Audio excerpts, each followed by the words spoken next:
तो गाइस मैं हूं अंकित और आप देख रहे हैं रेसलिंग फैंस नेटवर्क। सबसे पहले गाइस हम लोग अपनी बातों को शुरू करेंगे एडम कोपलैंड यानी कि एज से। तो भाई एज अभी डब्ल्यूडब्ल्यूई के अंदर तो नहीं है, एईडब्ल्यू के अंदर है, लेकिन कुछ ऐसा हुआ है एज के साथ जिसको कवर करना काफ़ी ज़रूरी है। एज का मैच था भाई एईडब्ल्यू डबल और नथिंग में, एक स्टील केज मैच था एंड काफ़ी ब्रूटलिटी हुई थी उसमें गैंगरेल भी आए थे। एंड इस मैच के अंदर एक पॉइंट आता है जहाँ पे एज स्टील केज पे चढ़ते हैं एंड वहाँ से जंप लगाते हैं, यानी 50 की एज में, लगभग इतने बूढ़े हो चुके हैं, 50 या इसके आसपास की एज होगी, वहाँ पे इस एज में 20 फीट ऊपर से वो कूदते हैं रिंग के बीचों बीच एंड सीधा उनके पैरों पे इंपैक्ट पड़ता है। अब इंजरी स्केयर तो साफ दिखा भाई, लाइव दिखा कि हाँ भाई डर है इनको इंजरी का, बिकॉज वो पॉइंट ही ऐसा था, वो जंप ही ऐसी लगाई इन्होंने जिसे देख के ही पता चल रहा था कि सीरियस इंजरी हो सकती है। अब अभी कंफर्म हो चुका है कि जी हाँ इनको इंजरी हुई है। किसने करा? तो भाई पहले पीडब्ल्यू इंसाइडर की रिपोर्ट आई, बाद में एज ने खुद से कंफर्म कर दिया ट्विटर पे वीडियो पोस्ट करके। एज वीडियो के अंदर कंफर्म करते हैं कि उनको उस स्पॉट के बाद इंजरी हुई है। यहाँ पे बताया गया है Adam Copeland has announced that he has fractured his tibia and will require surgery. अब टीबिया ईबिया ये बहुत वो टर्म है, मैं आपको सिंपल बोलूँ तो भाई लेग इंजरी हुई है इनको। एंड आई डोंट थिंक कि भाई एक सही डिसीजन था उतने ऊपर से जंप करना। लाइक क्यों करना है भाई इस उम्र में, आधी उम्र निकल चुकी है एंड आप रिटायरमेंट से बाहर आए, भाई इंजरी से ही बाहर आए, वो अलग बात है कि वो नेक इंजरी थी, मुश्किल से बाहर आए, कंपीट करते हो एंड कंपीट भी कर दो तो ढंग से करो भाई। एईडब्ल्यू में इस एज में भाई 20 फीट ऊपर से कूद के क्या साबित करना है, ये एक स्टूपिड डिसीजन है। वही बात है भाई, play stupid games win stupid prizes. WWE के अंदर भाई ये चीज़ें इसलिए कम होती है बिकॉज डब्ल्यूडब्ल्यूई को बहुत अच्छे से मालूम है कि टैलेंट की केयर कैसे करनी है। इवन टैलेंट को भी पता है डब्ल्यूडब्ल्यूई के अंदर कि किस तरीके से भाई हमें रहना है, बिकॉज डब्ल्यूडब्ल्यूई ऊपर से वैसे ही रूल्स चलाती है ना। अब एईडब्ल्यू के अंदर हल्के से रिएक्शन के लिए भाई बोल देंगे कि आप छत पे से कूद जाओ, बोल देंगे आप सर फाड़ लो, तो वो कोई लॉजिकल चीज़ नहीं है एंड सेंसिबल भी नहीं है। बिकॉज एज की उम्र देख लो भाई, इस एज में एटलीस्ट कंपीट कर ले रहे हैं भाई, वही बहुत बड़ी बात है। एक तो कंपीट कर रहे हैं, उसके बाद कंपीट कर रहे हैं तो भाई ऐसा दिखाना चाह रहे हैं कि मैं अभी भी अपने अर्ली 20s में हूँ या फिर अर्ली 30s में हूँ, कूद रहे हैं स्टील केज के ऊपर से, उसके बाद इंजर्ड हो जा रहे हैं। क्यों नीड है भाई? पहले तो यही नहीं समझ आया कि डब्ल्यूडब्ल्यूई छोड़ के एईडब्ल्यू में जाने की क्या नीड। आज मैं ओपन बोलता हूँ, एईडब्ल्यू में जाने की नीड क्या? सिर्फ एक मैच के लिए, क्रिश्चियन केज से लड़ने के लिए? कितना स्टूपिड है भाई ये।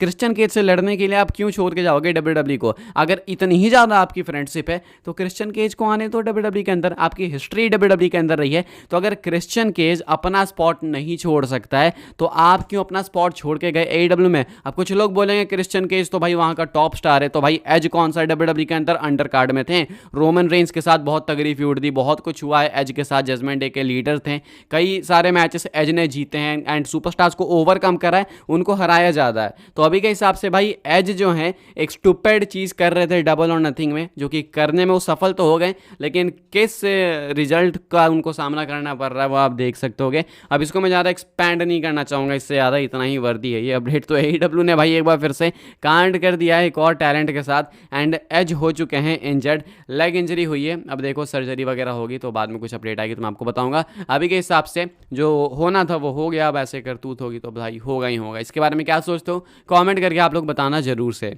आगे बढ़ते हैं गाइस, बात करते हैं अगली स्टोरी के बारे में जो कि बेकी लिंच को लेके कुछ न्यू अपडेट्स है बेकी लिंच को लेके, वो देख लेते हैं। एंड ये कुछ इंपॉर्टेंट अपडेट्स है बेकी लिंच को लेके। मैंने आपको बताया कि 1 जून को फ्री एजेंट बनने वाली है बेकी लिंच एंड ऑब्वियसली काफ़ी ऑब्वियस है कि एईडब्ल्यू वगैरह सब अटेम्प्ट करने वाली है डब्ल्यूडब्ल्यूई की बेकी लिंच के ऊपर एंड डब्ल्यूडब्ल्यूई भी अटेम्प्ट करेगी। अभी अपडेट्स मैं आपको बता देता हूँ। पहले तो बेकी लिंच ने इंस्टाग्राम पे एक पोस्ट डाली, आप लोग पोस्ट देख सकते होगे, रॉलिंस और अपने बेबी के, एंड यहाँ पे कैप्शन में एंड में वो लिखती हैं आई एम कमिंग होम। तो ठीक है, ये तो साफ पता चल गया कि हाँ वो अपने घर में अपने फैमिली के साथ टाइम स्पेंड करने के लिए जा रही हैं। इसके बाद रिपोर्ट है पीडब्ल्यू इंसाइडर की तरफ से, मैं आपको वो बता देता हूं। Becky Lynch is not currently slated for any additional WWE events at this time. साथ में अपडेट ये भी कहती है Becky and WWE are in discussions for her new deal and internally WWE does not believe she is looking to go anywhere else. तो PW insider का कहना है कि बेकी लिंच करेंटली आने वाले किसी भी डब्ल्यूडब्ल्यूई इवेंट के लिए स्लेटेड नहीं है, यानी कि उनको नहीं प्लान करा गया है, इंटरनल लिस्टिंग्स में भी वो नहीं है। बाद में चीज़ बदल सकती है because WWE and Becky Lynch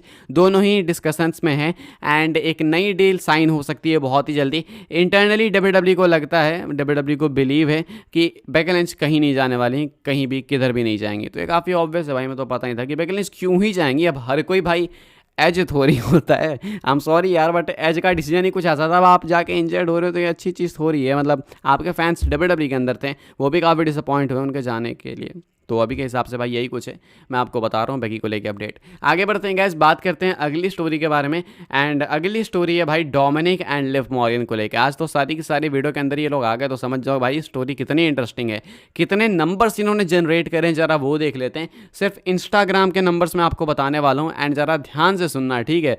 सिर्फ 8-9 घंटे हुए हैं, बताइए जा रहा है, मैं आपको जब की अपडेट बता रहा हूँ, जब का आर्टिकल है उस हिसाब से कहा जा रहा है। Further more in only 8 hours the moment posted on WWE's official Instagram garnered more than an astonishing 12 million views. WWE ने अपने इंस्टाग्राम के ऊपर पोस्ट करा था लिव मॉर्गन एंड डोमिनिक के किस को, एंड इसको 12 मिलियन से ऊपर व्यूज ऑलरेडी मिल चुके हैं।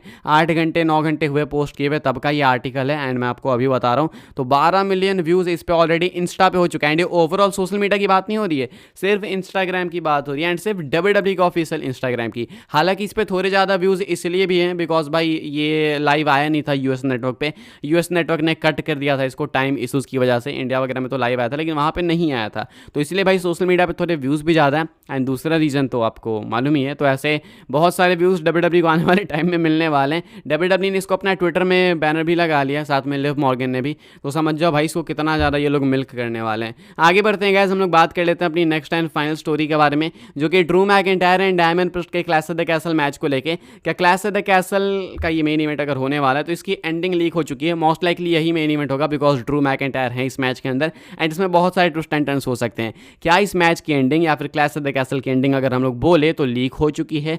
मोस्ट लाइकली यस और मोस्ट लाइकली नो। क्या है? बिकॉज MSG ने मैडिसन स्क्वायर गार्डन ने अनाउंस करा है 28 जून का एक इवेंट, एंड ये है फ्राइडे नाइट स्मैकडाउन, ठीक है। 28 जून को फ्राइडे नाइट स्मैकडाउन MSG से होने वाला है, एंड इस इवेंट के लिए अनाउंस करा है मैडिसन स्क्वायर गार्डन वालों ने डायमंड प्रिस्ट एंड जे उसो का मैच वर्ल्ड हैवीवेट चैंपियनशिप के लिए। मंडे नाइट रॉ के दोनों सुपरस्टार से, लेकिन इनका मैच शेड्यूल करा गया स्मैकडाउन के लिए। वर्ल्ड हैवीवेट चैंपियनशिप मैच है डायमंड प्रिस्ट एंड जे उसो का। हालांकि आई डोंट थिंक ये टेलीविजन पे एयर होगा, आई थिंक ये ऑफ एयर वाली चीज़ है, लेकिन यहाँ पे पॉइंट करने वाली चीज़ ये कि 28 जून का एपिसोड है, एंड 28 जून के इनके हिसाब से भाई डायमंड प्रिस्ट चैंपियन होने वाले हैं। तो अगर डायमंड प्रिस्ट 28 जून को चैंपियन होंगे देन काफ़ी ऑब्वियस नहीं होगा कि क्लैश ऑफ द कैसल में ड्रू मैकिंटायर हारेंगे। एंड ड्रू मैकिंटायर देखो हार तो बिल्कुल सकते हैं बिकॉज ड्रू मैकिंटायर को कॉस्ट CM पंक कर सकते हैं, एंड अगर ड्रू मैकिंटायर यहाँ जीत भी जाएंगे तो बहुत जल्दी उनको हारना ही पड़ेगा। बताया जा रहा है कि गुंथर शायद उनसे टाइटल ले लेंगे, तो मे बी ड्रू मैकिंटायर को टाइटल ही ना मिले। लेकिन क्या ये सही होगा कि वो अपनी क्राउड के सामने हार जाएं? I don't think.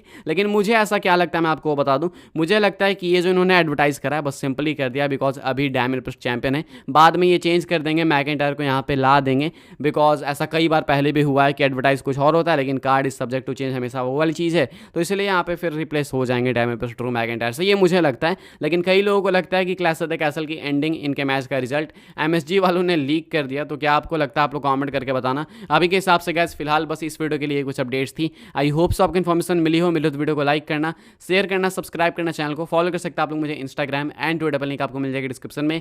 ज्वाइन कर सकते हैं व्हाट्सएप चैनल को, उसके भी लिंक है डिस्क्रिप्शन में। मिलते हैं अपनी नेक्स्ट ऑफर काफ़ी इंटरेस्टिंग वीडियो में।